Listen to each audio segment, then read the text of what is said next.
If not us, who? And if not now, when? The following is an EHC media production. We're gonna be doing something great. It's time. It's time. Who are you trying to kid? I do not give a damn. Because you're too scared to do the job your goddamn self. I need someone that's has that some energy in them. You guys know nothing about me. I'm gonna take you out. Promo climax time. Promo climax. You're all on fucking notice. Either you rise or you fall. Rise or you fall. Either you rise or you fall. Hey guys, the King/Queen of the Mic tournament is officially underway. And I gotta say, it's gonna be super exciting. I've already seen a couple of promos. I mean, I got my favorite and who I think is gonna win, but who do you guys think is gonna win? We'll see. Make sure you tune in over at maxwrestling.net and the Max Wrestling Interactive page and RWT and see competitors like Moni Lynn, Robert Davis, Courtney Summers, Mike C. Larkin, Travis the Walker Anderson, Daniel Crimmins, Ted P. De Niro. I mean, the list goes on and on and on. And you gotta wonder, maybe the smart Mark, Moses Marquez, will emerge as the winner. Either way it goes, make sure you stay tuned in. We'll be kings, we'll walk this city streets forever.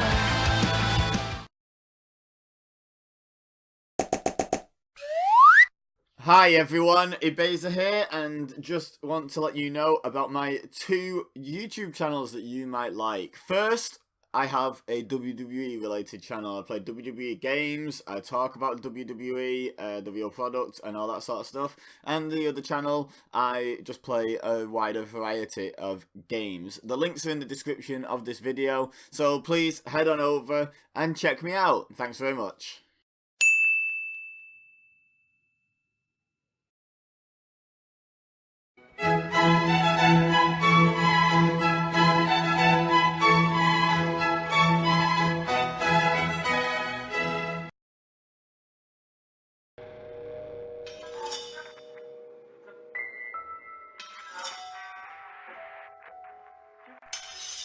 Every switchblade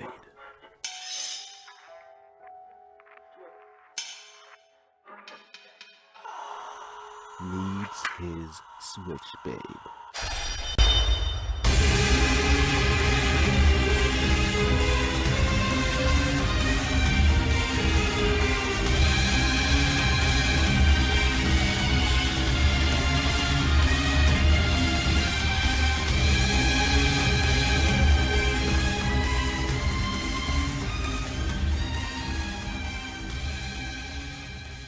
Hello, everyone. I hope you're having a good morning, afternoon, night, wherever you are in the world. This is episode 7 of Talking Strong Style with the Switch Babe.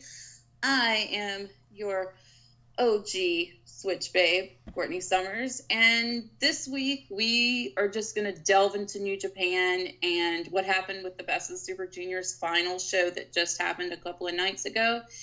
And we're going to further discuss Jon Moxley and all the challengers that he has lining up to face him after his match at the Best of Super Juniors finals.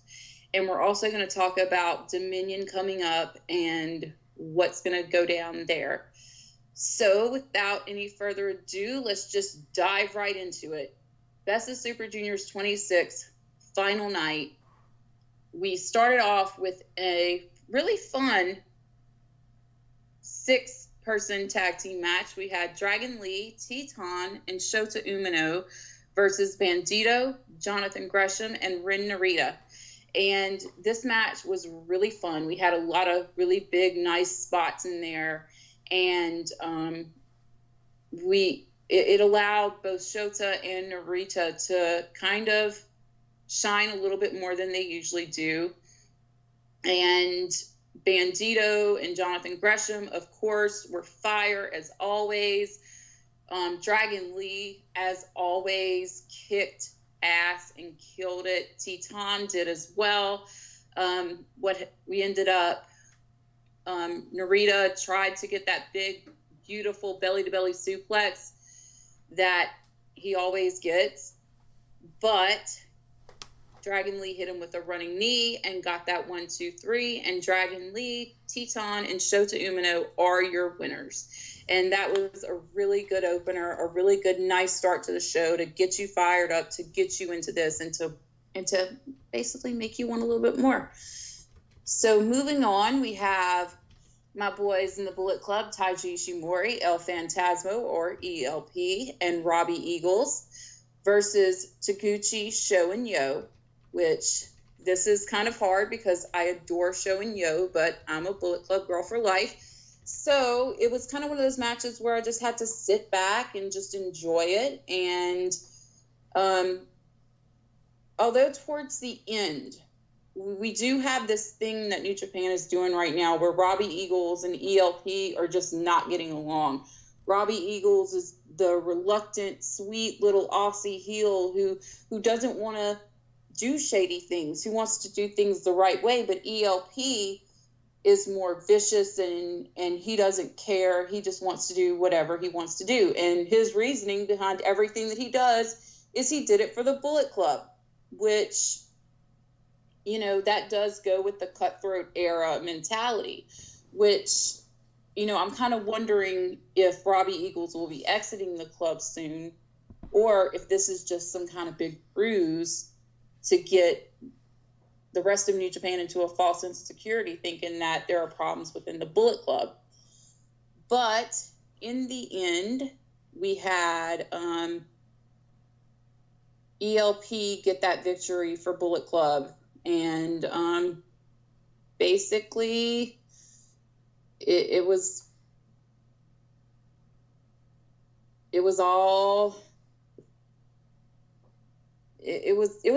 a bit of a mess at the end, you know, with ELP and Robbie Eagles kind of the dissension in the ranks, like I said earlier. And hopefully this doesn't lead to more problems for Bullet Club, because we just got settled. We just found our groove. And hopefully when Tama gets there for Dominion, Tama and Jay can have a family meeting and we can all work this out. Let's hope and pray that that happens. Then we move on to a fun match where my spiritual father, Minoru Suzuki, made his return, but Kaze ni Nare was not played. What the hell, Gato? If Suzuki has been gone for this long, we play Kaze ni Nare. As much as I adore Taichi, and don't get me wrong, I love Taichi. I don't want to hear Taichi's theme music. I want to hear Suzuki's. Now that little mini rant is over, this match featured Tomohiro Ishii, Yano Yoshihashi, and Liger and Tiger Mask versus Minoru Suzuki, Taichi, Zack Sabre Jr., Yoshinobu Kanemaru, and Doki. And Suzuki-gun did not win this one, and once again, I'm sitting here wondering why. I'm wondering what the hell is going on with Suzuki-gun. Suzuki has got to have the entire family for a family meeting, like I said earlier, with Eagles and ELP, and tell them to get their shit together, because we've got Miho with a fractured bone in her foot, we've got Despy out, and we've got Doki, who really cannot be controlled, and it just feels like not so good times for Suzuki-gun. And I want Suzuki-gun to rise up again. If they've got to do another angle like they did back in the day where they just come out and they beat the shit out of everybody, I don't care. We need Suzuki-gun to rise. And, you know, it was fun to see Zack Sabre Jr. back, because I love Zack Sabre Jr. He can twist you up in knots in the blink of an eye. And, you know, he has an amazing future ahead of him. And I actually have kind of fantasy booked this a little bit. I want him to be the one to take over Suzuki-gun. I want it to be Sabre-gun, because Sabre-gun sounds sexy as hell. and he would know what he was doing as far as leadership of a faction. So moving on to the next match, we have Tetsuya Naito, Sanada, Evil, and Bushi versus Kota Ibushi, Togi Makabe, Tomoaki Honma, and Toa Henare.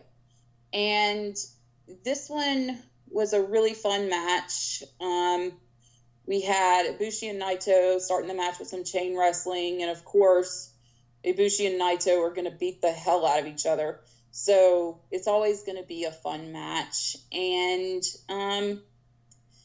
so in the end, Naito, Sanada, Evil, and Bushi defeated Ibushi, Makabe, Honma, and Henare. And I'm going to be really stoked to see Naito versus Ibushi again on Sunday at Dominion, and we'll talk about that a little bit later. But this really set up that match really nicely. So we move on to Marty Scurll and Brody King versus Okada and Rocky Romero. This is once again one of those matches where Gato said, fuck Courtney's feelings, because I love Rocky and I love Marty, and they're on opposing teams here. And it was a really good match, but it was really short to me. And, you know, Brody King with that lucha spot, just amazing shit. And we've got, and we got a really good match, but it wasn't that long, and it could have been longer. Marty and Brody get the win, and it was just really fun. And now we move on to my personal highlight of the night.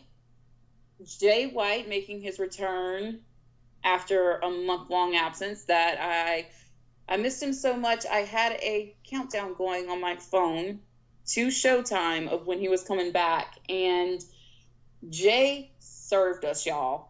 Okay? He comes back with a new vest that's sleeveless. He's got this Carl Anderson-esque goatee beard going on. And I was like, holy hell. Like, this is something totally different. Like, I'm used to Babyface Jay, who's the Babyface assassin. And now it's like he's all of a sudden growing up. Like, he's finally past that, you know, growing into his stardom phase. And now he is a full star. And it was just a brutal match because Jay went cuckoo bananas vicious on Tanahashi. There was a Fujiwara armbar spot that it made my arm hurt. And I was like, just yelling at my screen saying, Tana, just give up. Like, don't let him break your arm. Like, just give up. Just give up. And shockingly, this match did not end with a Blade Runner. Tanahashi tried to wrap Jay's knee up, and then Jay ends up pulling a small package and getting the victory. And backstage in his comments, Jay said basically that he gets skipped over again for a title shot. Everybody is going to have hell to pay. And I love this more vicious, more evil, vindictive side of Jay, because he's taking what was already, in my estimation, the best heel game in the business. He's taken it to a whole nother level. And Jay continues to get better and better and better each and every time that he steps between those ropes. His ring work gets better. He adds in more submissions. He adds in more moves. He's always adding something. And that's the beautiful thing about him, is that he is going to be 27 in October. So he has a lot more growth. And if you think Jay White is good now, just wait until he's like 30 or 31 or 32. He's going to be just something amazing. And, you know, it's kind of been cool because I've been a fan of his since Ring of Honor. So I've got to really watch this development take place. And, you know, like, it's just one of those gratifying things of, I spotted this kid back in Ring of Honor, and now he's just a superstar. Like, Jay White could go work anywhere and main event anywhere and succeed at this point. And if you think otherwise, you're fooling yourself. Let's be honest. And a lot of people are, you know, on the fence about the beard. They're like, I don't like it. And some people are like, I really like it. I'm one of those people that I can take Jay with a beard or without. I don't mind. I actually think it looks really good. It makes him look a lot more mature. It takes away from kind of the baby face vibe that he had before. So, you know, just let's see where this all goes. And Jay does have a match at Dominion, and we'll get to that later.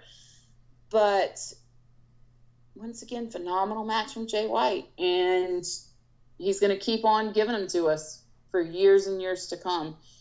And then we move on to the match that, according to New Japan and sources that I have that are close to New Japan experienced a surge in New Japan World subscriptions. And we were already at 122,000 subscribers, which was already a record.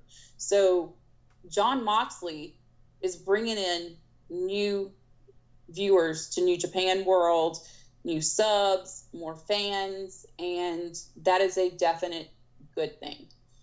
And so we start off with Jon Moxley coming out, and he's coming out through the crowd, which was a nice little homage to his brothers in the Shield.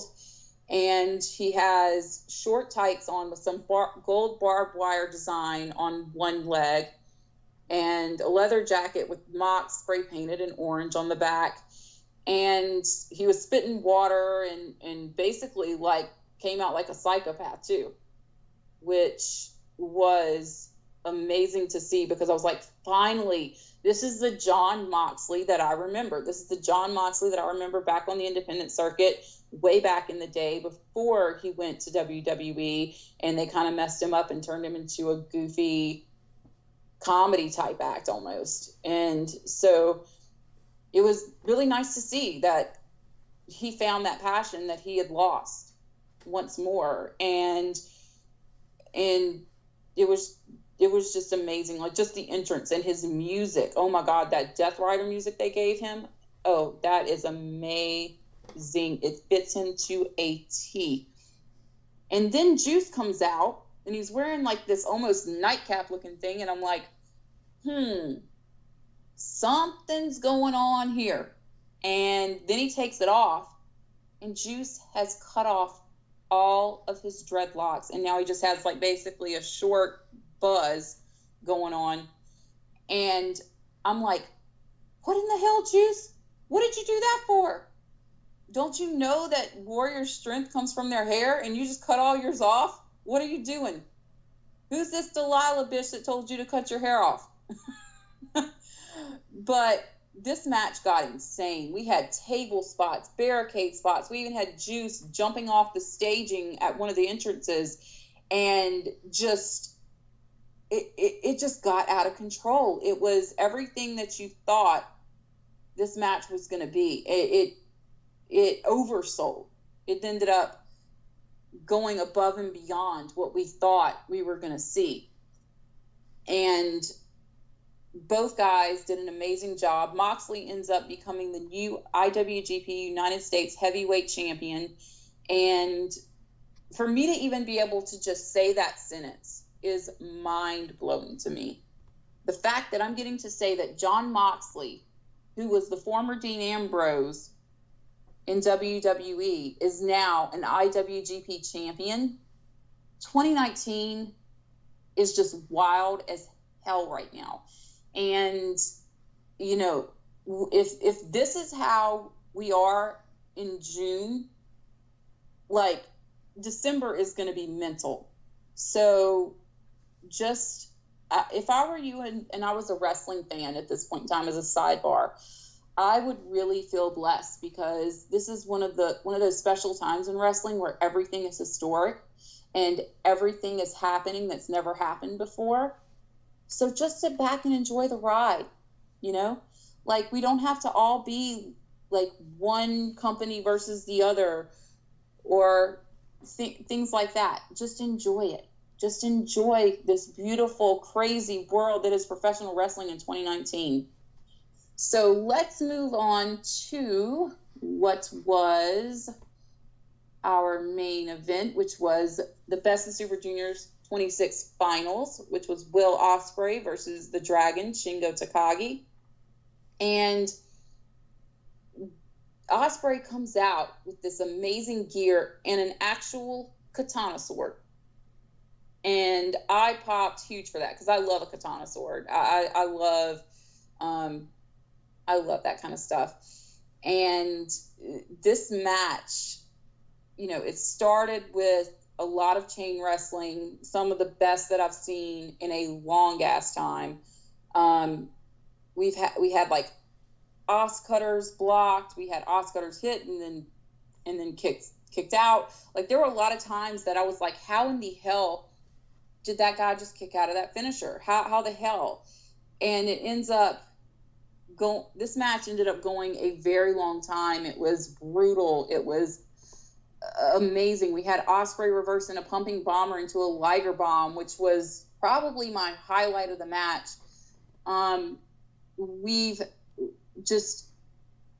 He landed that hidden blade, and then he hit the top rope Os cutter and a Stormbreaker for the win after almost 34 minutes. And Ospreay hands Shingo Takagi his first defeat since being in New Japan.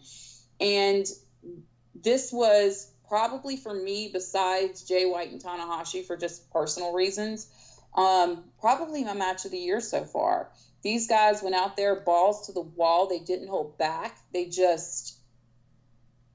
There were moments I was like, these guys are legit out here just trying to kill each other.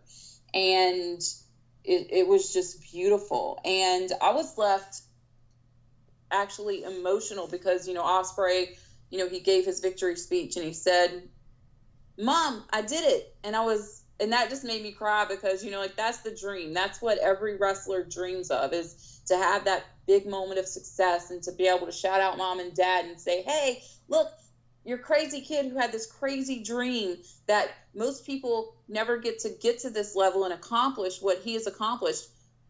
And they do it. And it's just that beautiful moment of accomplishment and feeling like you've done something right.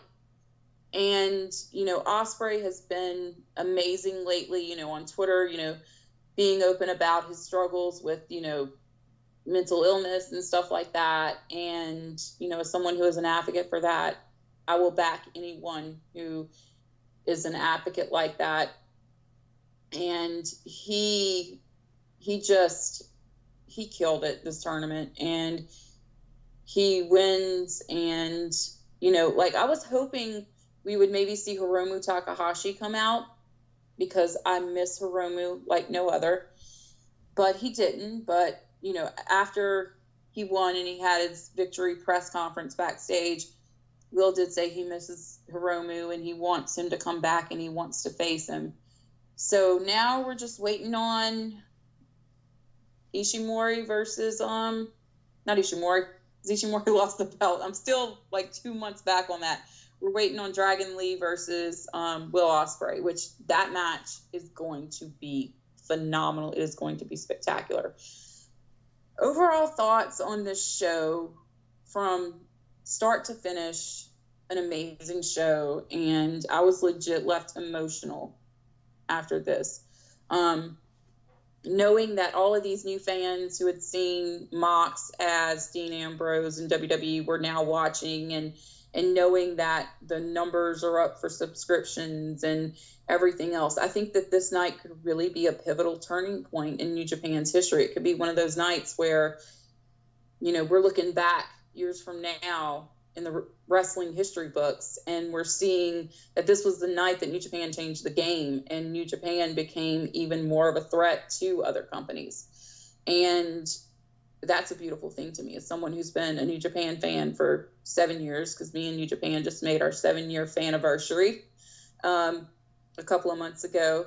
And to just see this company that once was in trouble in the past rise to this occasion and in that beautiful Sumo Hall arena, just the vibe and, you know, the emotion from the crowd too. Like there were moments where women were crying in the crowd at moments, and you don't really see that in the US. And it just shows you what wrestling can be. Wrestling can be something beautiful and fun and amazing. And if, you know, you're sitting there and you're watching 5 hours of programming every week that you hate, you know, come on over to New Japan, you know, or Ring of Honor, maybe even Impact or, you know, Stardom, if you want to watch women as well, because New Japan doesn't have women, you know, watch Stardom for Joshi. You know, they have some good stars there. They have Bea Priestley, they have Sumire Natsu, they have Maki Ito, they have all of these amazing women that kick ass and take names. So there's no reason, when you have this amazing wrestling right here, there is no reason to just be miserable watching 5 hours of programming every week that you hate. Now we're going to move on to Dominion and the card for Dominion. I've got it pulled up right now. The first match, now this is a match where I'm like, my poor young lion son Shota, because I adore Shota. He is my favorite young lion. He is going to be a future ace one day. He's already got kind of the Tanahira vibes going, and he's going to be facing Jon Moxley. I'm like, rest in peace, poor sweet prince. I'm like, I feel so bad for him. I'm like, just Mox, just please don't fuck him up too bad. Just please, that's all I ask. That should be a really good match. Hopefully Shota is allowed to get some more offense in. And maybe this means that they're sending Shota finally on excursion, which I've been saying he needs to go on excursion for months. So we'll just have to see what happens. And the second match is going to be Satoshi Kojima versus Shingo Takagi, which this one should be really fun. And I think Shingo's going to win this one. Then we move on to the third match, which is going to be Yoshihashi versus Yoshihashi and Jushin Thunder Liger versus ZSJ and Minoru Suzuki. I honestly see Suzuki and ZSJ taking this one because it's about time that Suzuki got a victory, and we'll just have to see what happens. That one should be really vicious and really fun, and I think they're setting up for Liger versus Suzuki at some point. So we're just going to have to see how that match turns out. The fourth match, this is Jay's match. We have Taguchi, Juice, and Hiroshi Tanahashi versus Ishimori, Chase Owens, and Jay White. And I for sure see Bullet Club taking this one because Jay has to continue on this story of continuing to be the vicious heel who cannot be stopped. So I definitely see the club taking that one. We move on to the next match, which is a never open weight championship match between Taichi and Ishii. And this one's going to be hard hitting. It's going to be fun.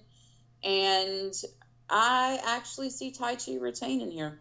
I actually see him retaining. I think it's going to shock a lot of people, but I think Taichi's got this one. Then we move on to the next match, which is an IWGP Tag Team Championship match. We've got Tonga Loa and Tama Tonga, Gorillas of Destiny, because ain't nobody realer than Gorilla, y'all, versus Sonata and Evil. And I see GOD retaining here, of course. You know, I think they're the best tag team in the world right now. They're working Ring of Honor.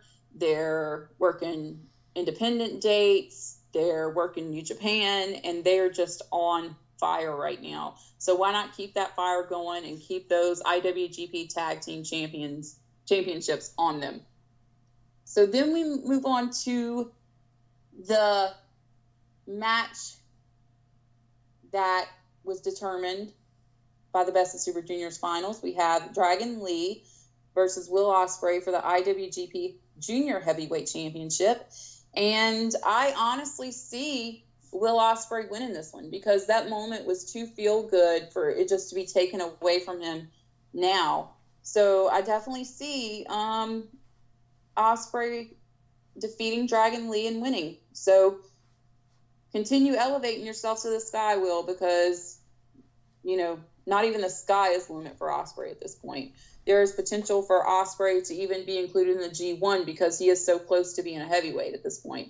So we're just going to have to see what happens, because I think if he wins the junior title, it may make him being in the G1 this year a little tricky, but we're just going to have to wait to get to that bridge and cross it when we get there.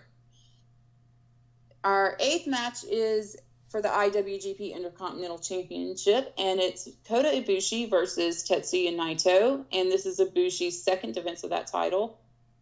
And him and Naito at Madison Square Garden just went out there and killed each other, and I know that they're going to do it again. So I know this match is going to be off the chain. I know it's going to be fire, and I cannot wait to watch this. Then our final match is for the IWGP Heavyweight Championship, and that is the Rainmaker, Kazuchika Okada versus Chris Jericho. And I honestly see Okada retaining this, because once AEW starts TV in October, I think we need to stabilize the IWGP Heavyweight Championship. We've had it change hands too frequently this year, and I think Okada needs to be that stabilizing force to retain it for a while, and then maybe, Naito, Ibushi, or Jay win the G1 and challenge for it later on. I really think that belt needs to be stabilized, and I think to put it on Jericho would be a mistake, in all honesty, because Jericho, if he's challenging for the AEW championship as well, like that's too much. Like he needs to pick one or the other. And that's just my opinion. I mean, and it may be also that I'm a little salty right now because Chris did skip over Jay for a title shot that Jay was in line for. So I guess that's kind of why I'm being a little bit biased here and wanting Okada to win it so bad. But like I said, I've got, the past history or recent history of the IWGP Heavyweight Championship, that's telling me we just need to stabilize that belt. We need to, keep it on somebody for longer than it's been on people recently. And that's your Dominion card. And Dominion is going to be a kick-ass show. I just know it. I cannot wait to be up at 2 a.m. watching that and watching it live with some friends online and tweeting and having fun. And it's just going to be a kick-ass killer show, and I cannot wait. And we're going to talk about Mox a little bit more. He's got challengers lining up for days for him. There's already the Joey Janela match that's been scheduled at an AEW show. And One Killer Cross actually released a video on his YouTube channel that I highly recommend you go and check out. And he basically goes into a bar, and he said that he heard that there's this lunatic running around his city talking about time's up and paradigm shifts and everything. But he's the real guy that's been talking about time first. And that saying that Mox should have stayed in prison. And the video is just amazing. Like, there's a moment where a guy at the bar says, "What are you, a fucking cop?" And Cross just takes the beer bottle and just smashes it, and the guy's left on the floor with blood all over the place. And I was just like, that is amazing. Like, that is so something Cross would do. Like, I can just see him doing that in character. Like, not real life Cross, but in character Cross, I could so totally see that. And that video was just amazing. And I cannot wait to see where that's leading, because there have been kind of some hints on social media that maybe Cross and Scarlett are done with Impact. So maybe they're AEW bound, maybe not. I'm not sure. I don't really care to speculate on the issue any further, because at this point it's just beating a dead horse into the ground, and we just got to wait and see what happens. So also we had Suzuki tweet out yesterday that he wants Mox and he wants Jericho. Now, Mox versus Suzuki, give me that shit. Like, Gato needs to have booked that today. That needs to be booked.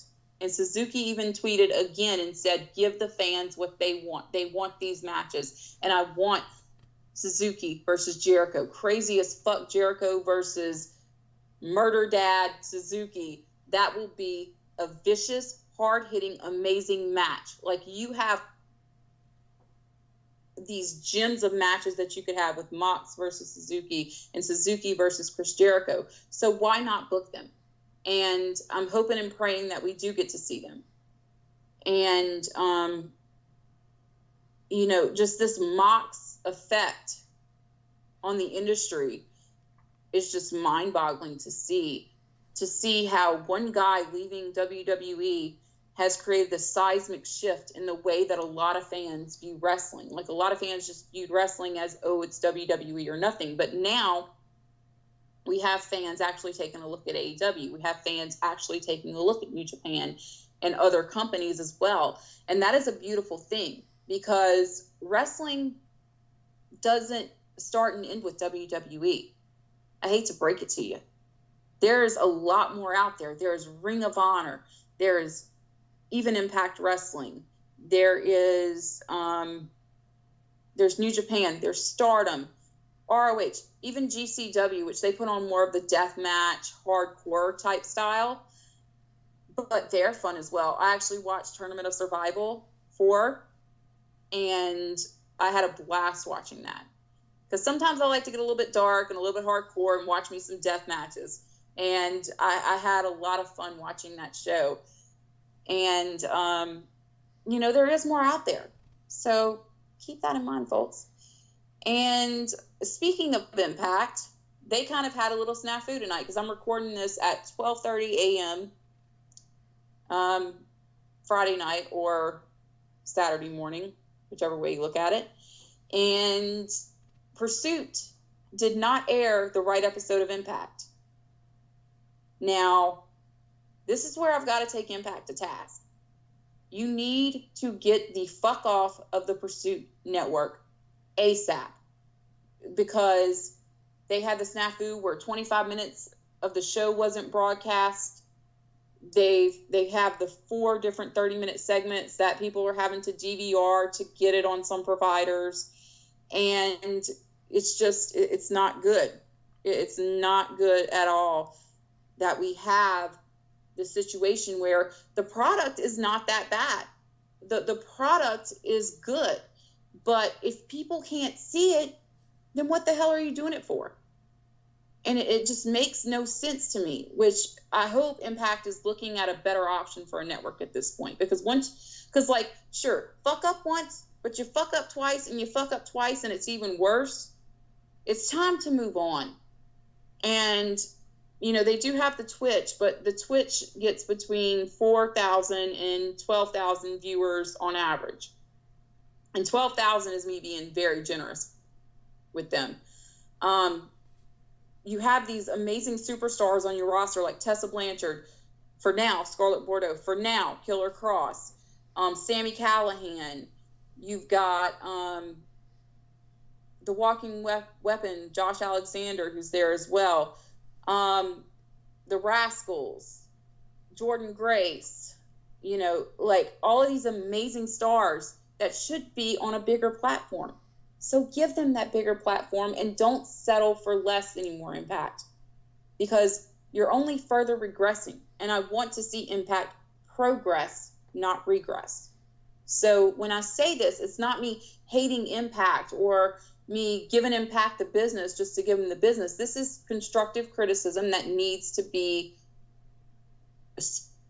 spoken on. It needs to be brought to light that Impact is actually regressing and not progressing, and they should be progressing, and they should want to progress. So now that little rant is over, we are going to move on to the fun part of our show, which is Ask the Switch Babe. And I had 3 questions sent in this week, 1 via DM and 2 via the Ask the Switch Babe thread on Twitter. So we're first going to go with Zachary Shiloh. Hi, Zach, at ZachShy130. And he said, and I'm going to break his question down because he has 3 separate questions. So I'm just going to break it down into 3. Given the results of today's Best of Super Juniors finale, do you see Ospreay as junior champ and Mox as U.S. champ being in G1? Mox in G1 is a definite possibility, just not sure yet. New Japan hasn't announced that he will be in Dallas, so I don't know if that's going to happen. Ospreay as junior champ, I mean, it's a possibility, but it kind of makes it a little bit tricky that he's classified as a junior and he's holding the junior title and he's in the heavyweight tournament for the heavyweight title. So it does kind of make it a little bit tricky, but I could see it maybe happening because 2019 has been wild and wilder shit has happened this year. So why the hell not? If Jericho wins on Sunday, will the G1 be IWGP Heavyweight Championship-less? I don't know. I honestly do not know the answer to that question. I do not know because, once again, you know, they've only announced certain stars for the G1 in Dallas, and I don't think Jericho has been one of them. So I honestly don't know. I honestly don't know if Jericho will be competing in the G1 if he does win on Sunday. And his third question, minus being a cat mom, what do you enjoy in life outside of wrestling and music? I am a big time spiritual awakening person, like the 11:11 stuff and karmic balance, and I look a lot into Buddhism, and I'm into meditation, and I'm always looking for ways to make myself better spiritually, and that's one thing I'm very passionate about. I'm also passionate about you know, history and learning about our history in the world, whether it be, you know, World War II documentaries or crime documentaries or music documentaries, pop culture documentaries. I'm really into that. Like, I will go into spurts where I'll just go on YouTube and just watch nothing but like John F. Kennedy assassination documentaries, or nothing but Marilyn Monroe documentaries, or Bonnie and Clyde documentaries, or serial killer ones, because I find serial killers very fascinating, because it's fascinating to see how someone can be that sick and twisted, and to kind of understand that mentality a little bit, and to understand and find out kind of why they were the way they were, because a lot of times it's because they came from, you know, abusive, fucked up backgrounds that made them turn into abusive, sadistic, fucked up people. And it's just one of those things that just fascinates me. I've always been fascinated by crime and everything, and that's what I enjoy in life. Other than that, and also I love, you know, going out in the outdoors and just being at one with nature. Like, to me, that is the most peaceful thing in the world. Like, some days I'll just go in our backyard, because we have a nice little backyard, and I'll go and I'll just sit and I'll just like breathe in the air and just feel it, and just no phone, no nothing, just sit there and just feel it. And it just, being grounded and grounding myself that way through that type of meditation is just amazing for me. Meditation, once again, is like one of those things that is key in my self-care regimen, and it's key in revitalizing myself and keeping myself going. So, Evil Sassy Greyjoy at Tiliso asks, who's your favorite wrestler that is not Killer Cross or Jay White? Favorite wrestler that's not Killer Cross or Jay White would be Minoru Suzuki. Minoru Suzuki is, once again, my spiritual father. He has a penchant for violence, but he cares about the world. He cares about children, and he does beach cleans on his off time, which I find that phenomenal. And he's just one of those amazing guys in this business. He's 50 years old and he's still going out there and he's moving like he's 30, and he's just a big inspiration of mine. And I've even wanted to get Kaze ni Nare tattooed on me, because that theme song is just so beautiful, and just become the wind, you know, become that force of nature and find it within yourself is just so beautiful. And I also had a question via DM from an amazing bloke from Australia, Aussie, oi. Typical Aussie 30, or Maddie. And he asked, what is your favorite Jay White moment? And earlier this year, New Beginning in Osaka, Tanahashi versus Jay White, he wins that title. That was a moment that I cried for days over, because, you know, I kind of realized that I was finally okay after being sick for so long. And then to see him get that success that I knew that he would attain, it was just a beautiful moment. And I still kind of get teary thinking about it because it was that emotional for me. And excellent question, Maddie. Excellent question. And so that wraps up the show for this week. And once again, as always, I love you guys. You are my lovely Blade Queendom. And I want each and every one of you to know that you are beautiful, you are spectacular, you are amazing, and you are enough. And with that being said, you can follow me on Twitter. My personal Twitter is at AXIMILI55. The podcast Twitter is at SwitchBabePod. And you can also follow me on Instagram at that same handle. And until then, peace, love, and rock on, babe.